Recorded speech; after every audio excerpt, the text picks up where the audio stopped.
रोहित शेट्टी के घर पर हुए फायरिंग मामले में 6 और गिरफ्तारियां हुई हैं, यानी कि कुल 11 लोग अब इस मामले में गिरफ्तार किए गए हैं। लेकिन नई जो 6 गिरफ्तारियां हुई हैं, पुलिस ने कहा है कि ये वो लोग हैं जिन्होंने शूटआउट को अंजाम दिया था, यानी कि इसमें से एक शख्स वो है जिसने रोहित शेट्टी के घर पर गोली चलाई थी।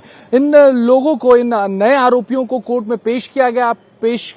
पेशी के दौरान पुलिस ने क्या दलील दी, ये हम आरोपियों के वकील से जानते हैं और इन्होंने क्या दलील दी वो भी हम समझाते हैं। सर, जब इन 6 लोगों को कोर्ट में पेश किया गया तो पुलिस ने कैसे इन 6 लोगों का कनेक्शन कैसे जोड़ा, किस तरीके से इस अपराध से जुड़े हुए हैं लोग? पुलिस ने ये बोला कि जो पहले के 5 लोग अरेस्टेड हैं, उनके पुलिस कस्टडी के दौरान इन लोगों के नाम सामने आए हैं, जिसमें दीपक को मेन एक्यूज बताया गया, जिसने शूट आउट किया है। पूरा नाम क्या है सर उसका? दीपक चंद्रा। और उसके साथ सनी और सोनू वो यहाँ पर मौजूद थे।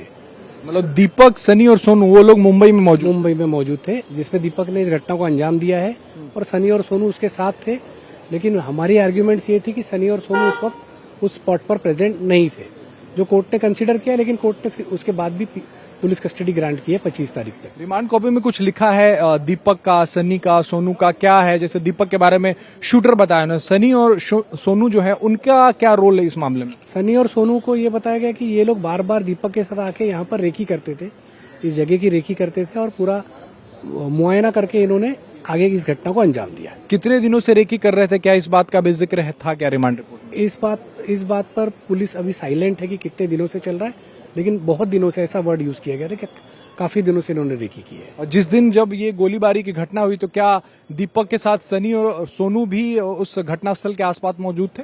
पुलिस का यही कहना है कि ये तीनों मौजूद थे, वहां पर घटनास्थल के आसपास ही थे, सनी और सोनू, और दीपक ने तो किया ही है ऐसा, ये पुलिस का बोलना है। बाकी के 3 आरोपी कौन हैं इन तीनों के अलावा? क्योंकि ये तो जो शूटर्स हैं और शूटर के साथ वाले 2 लोग हैं, बाकी के 3 लोग कौन हैं और उनका क्या रोल है इस मामले में? इस पे जो दूसरा 5वां आरोपी है ऋतिक, उसका ये रोल है कि वो हरियाणा में एक सुपरवाइजर काम करता है कंपनी में, और वो इनका परिचित है, दोस्त है।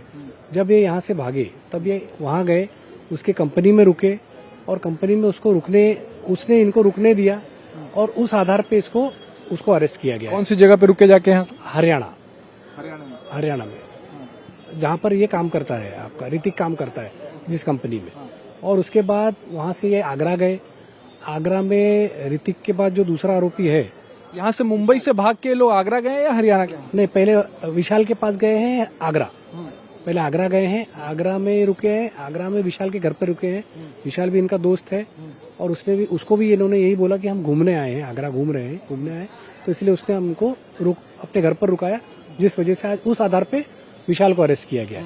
वहाँ आगरा से ये नोएडा गए। नोएडा में जतिन करके जो लास्ट 12वां आरोपी है, 11वां, उसको इसीलिए अरेस्ट किया गया क्योंकि उसको जब ये मिले नोएडा में जाके तो इनके पास ऑटो का पेमेंट करने का पैसा नहीं था।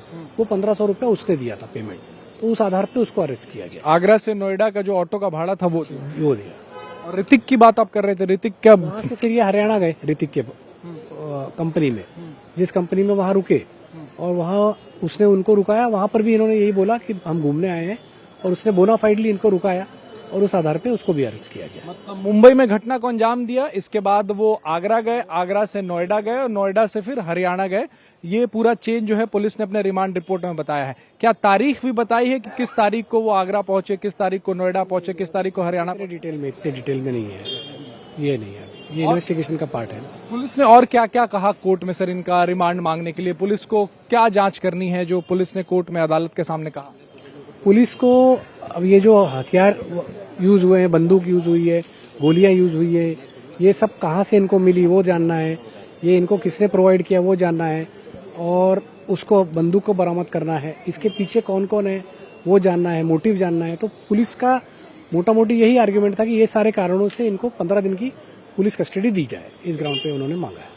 पहले के जो 5 आरोपी थे, क्या उनका भी जिक्र कोर्ट ने पुलिस ने कोर्ट में किया? उनसे भी कुछ कनेक्शन इनका बताया?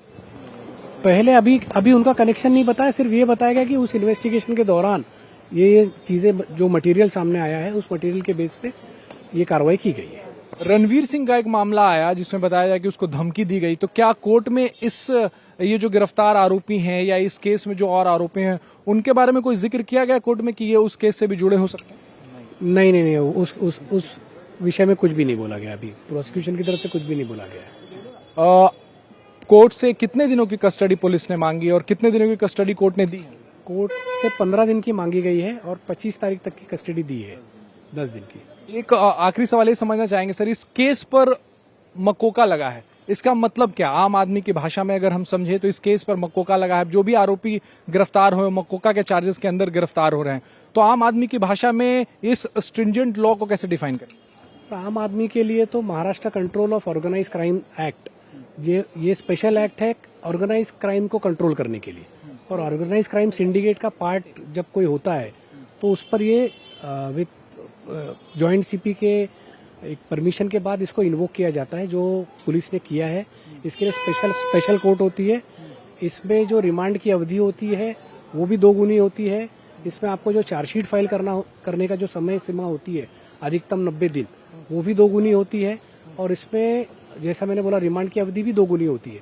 तो आप इससे समझ सकते हो कि आम आदमी के लिए ये जो लॉ है ये बहुत स्ट्रिंजेंट लॉ है। इसमें आपको हर जो नॉर्मल आईपीसी के जो सेक्शन होते हैं, जो नॉर्मल सीआरपीसी होती है, उसमें जो प्रावधान दिए गए हैं, चाहे वो रिमांड के हो चाहे वो चार्जशीट फाइल करने के हो, उससे 2 गुना ज्यादा समय मिलता है पुलिस को ये सब करने के लिए। ये इतना स्ट्रिंजेंट लॉ है। चलिए, बहुत बहुत शुक्रिया। तो आरोपियों के वकील हैं ये, और पुलिस ने रिमांड में क्या क्या कहा है वो हम आपको एक बार फिर से बता देते हैं। पुलिस ने कहा कि दीपक चंद्रा जो है वो शूटर है, उसने रोहित शेट्टी के घर पर 31 तारीख की रात को फायरिंग की थी। उसके साथ 2 और लोग थे, सनी और सोनू, वो भी मुंबई में मौजूद थे और ये तीनों कई दिनों से मुंबई में मौजूद थे और रेकी कर रहे थे। रोहित शेट्टी के घर की बकायदा रेकी की जा रही थी और जब इन्हें आदेश आया, यानी कि पुलिस के मुताबिक शुभम लोनकर ने पूरा हमला करवाया है, तो जब शुभम लोनकर का आदेश आया उसके बाद इन तीनों ने इस हमले को अंजाम दिया। सनी और सोनू उस दिन वहीं पर मौजूद थे, लेकिन फायरिंग जो है वो दीपक चंद्रा ने की। घटना को अंजाम देने के बाद, इस फायरिंग को अंजाम देने के बाद तीनों मुंबई से भागकर आगरा पहुंचे। वहां अपने दोस्त विशाल के यहां रुके। विशाल को इन्होंने बताया कि वो घूमने आए हैं। विशाल के यहां इन्होंने शरण ली। विशाल की भी पुलिस ने इस मामले में गिरफ्तारी की और उसके बाद वहां से नोएडा गए। नोएडा में अपने एक दोस्त के यहां रुके जिसका नाम जतिन है। जतिन से इन्होंने ऑटो का किराया दिलवाया, यानी कि आगरा से नोएडा का किराया तकरीबन 1200 से 1500 रुपया हुआ था और इनके पास पैसे नहीं थे, तो जतिन ने ये पूरा पैसा भरा। नोएडा में ये रुके और उसके बाद हरियाणा गए। हरियाणा में बहादुरगढ़ से गिरफ्तारी हुई है तो बहादुरगढ़ गए।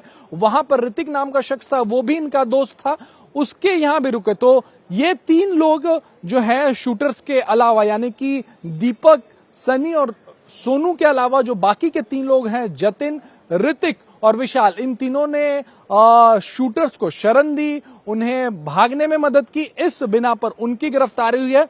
पुलिस ने कोर्ट में कहा कि जिस हथियार से फायरिंग हुई है वो हथियार अभी तक बरामद नहीं हुई है, यही वजह है कि इनकी रिमांड चाहिए। पुलिस ने कोर्ट में कहा कि हथियार आखिर इन तक कैसे पहुंचा, गोलियां कैसे पहुंची, वो जानना है, इसलिए इनकी रिमांड चाहिए। पुलिस ने यह भी कोर्ट में कहा कि इस पूरे अपराध के पीछे आखिर कौन है, मास्टरमाइंड कौन है, यह भी इनसे पूछताछ करके जानकारी हासिल करनी है। इसलिए कोर्ट इन्हें रिमांड में भेजे। कोर्ट ने पुलिस की बात मानी और 25 फरवरी तक इन 6 आरोपियों को पुलिस रिमांड में भेज दिया गया। इससे पहले भी 5 आरोपी भी गिरफ्तार हुए हैं, यानी कि कुल 11 आरोपियों की गिरफ्तारी अब तक रोहित शेट्टी के घर पर हुई फायरिंग के मामले में हो चुकी है।